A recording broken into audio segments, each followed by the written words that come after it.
Iran Israel যুদ্ধে দেশের অর্থনীতি নিয়ে সতর্ক করলেন বিশেষজ্ঞরা। ব্যবসায়ীরা বলছেন, হরমুজ প্রণালী বন্ধ হলে ক্ষতিগ্রস্ত হবে দেশের শিল্প খাত, কমবে কর্মসংস্থান। যুদ্ধ পরিস্থিতিতে অর্থনীতি নিয়ে সতর্ক থাকার পরামর্শ দিয়েছেন বিশেষজ্ঞরা। আরও জানাচ্ছেন মাহাদি সেকেন্দার। ইরান ইসরায়েল যুদ্ধে অস্থিরতা মধ্যপ্রাচ্যে, ফলে জ্বালানি তেল ও গ্যাসের দাম যেমন বাড়ছে, সাথে বাড়ছে হরমুজ প্রণালী ব্যবহার করে পণ্য আমদানি রপ্তানির অনিশ্চয়তা। দেশের জ্বালানি চাহিদার ৮০% মেটানো হয় মধ্যপ্রাচ্য থেকে, সাথে বিশ্বের বিভিন্ন দেশে পণ্য রপ্তানিতেও বাংলাদেশের ভরসা হরমুজ প্রণালী। এটি বন্ধ হলে বিকল্প জলপথে আমদানি রপ্তানি খরচ বাড়বে কয়েক গুণ। ফলে চলমান পরিস্থিতিতে উদ্বিগ্ন দেশের ব্যবসায়ীরা। সবশেষে ইরান এবং ইসরায়েলের যুদ্ধ, এটা আগুনে ঘি ঢালার মতো অবস্থা। বিশ্ব অর্থনীতিতে বিরাট বড় বিপর্যয় হবে। করোনা পরবর্তী দেশের অর্থনীতি ঘুরে দাঁড়ানোর চ্যালেঞ্জ যখন সামনে, তখন রাশিয়া ইউক্রেন যুদ্ধের অভিঘাতে আরও পিছিয়েছে দেশের অর্থনীতি। আর নিম্নমুখী প্রবৃদ্ধির মধ্যে ইরান ইসরায়েল যুদ্ধে নতুন করে শঙ্কিত ব্যবসায়ীরা।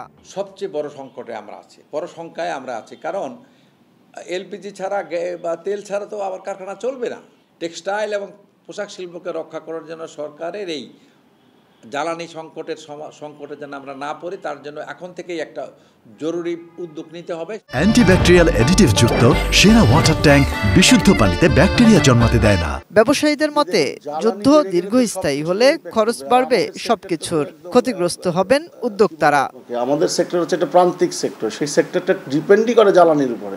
আমরা খুব শঙ্কিত, আমরা জানি না যে কীভাবে আমরা সাস্টেন করবো। আমাদের ব্যয় আমরা কমিয়ে নিয়ে এসেছি, আমাদের ম্যান পাওয়ার চেষ্টা করছি কমিয়ে নিয়ে আসার জন্য। চলমান পরিস্থিতি পর্যবেক্ষণে রেখে জ্বালানির বিকল্প উৎস খোঁজার পরামর্শ বিশেষজ্ঞদের। আমাদের মতো দেশ যারা কমপ্লিটলি ইম্পোর্টের মধ্যে, তাদের সাংঘাতিক অসুবিধা। এই কারণে আমি বারবার বলছি, আমাদের কিন্তু মজুদ সৃষ্টি করা উচিত। হ্যাঁ, কারণ আমরা তো সম্পূর্ণ ডিপেন্ডেন্ট। আমাদেরকে ওইভাবে প্রস্তুতি রাখতে হবে। এনার্জির ব্যাপারে অত্যন্ত ডেঞ্জারাস, এবং এই ডেঞ্জারে যখন আমরা বাস করব, এখানে আমাদেরকে এই জিনিসটাকে অলমোস্ট একটা সোনা হিসাবে চিন্তা করতে হবে। বিশেষজ্ঞরা বলছেন, যুদ্ধ পরিস্থিতি মোকাবেলায় দীর্ঘমেয়াদী পরিকল্পনা নেওয়ার কোনো বিকল্প নেই। এটাকে যে করতেই হবে, এরকম একটা চিন্তাধারা করে আমাদেরকে। মাহাদি সেকেন্দার, এটিএন নিউজ, ঢাকা।